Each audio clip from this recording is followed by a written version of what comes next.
Hi everyone, welcome to YouTube channel. இன்றைக்கி நம்ம ஈஸியான சிம்பிளான எக் ரைஸ் எப்படி செய்யலான்னு பார்க்கலாம்.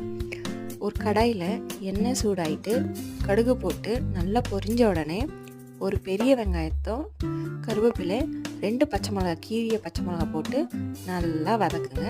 நல்லா பொன்னிறமாக வதங்கிட்ட அப்புறம் இஞ்சி பூண்டு பேஸ்ட் போட்டு பச்சை வாசனை போகிற வரைக்காலும் நல்லா வதக்குங்க. அது கூட பெரிய தக்காளியை போட்டு அதையும் நல்லா வதக்குங்க.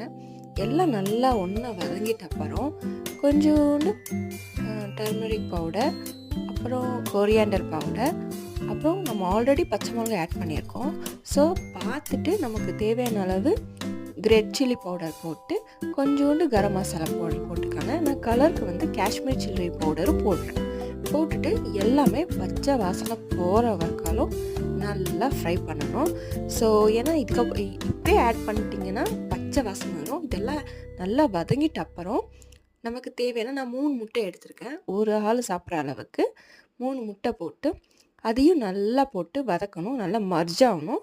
அப்படியே விட்டிங்கன்னா கெட்டியாயிடும். ஸோ கொஞ்சம் கொஞ்சமாக கிளறிட்டே இருங்க. அப்போ தான் அது நல்லா மர்ஜ் ஆகி நல்லா சூப்பராக பொதுன்னு வரும். அது கூடவே கொஞ்சோண்டு பெப்பர் பவுடர் போட்டு லாஸ்ட்டாக பரவாயில்ல நல்லா வதக்குங்க. வதங்கிட்ட அப்புறம் நம்ம ஆல்ரெடி வேக வச்சுருந்த ஒயிட் ரைஸை ஆட் பண்ணிக்கோங்க.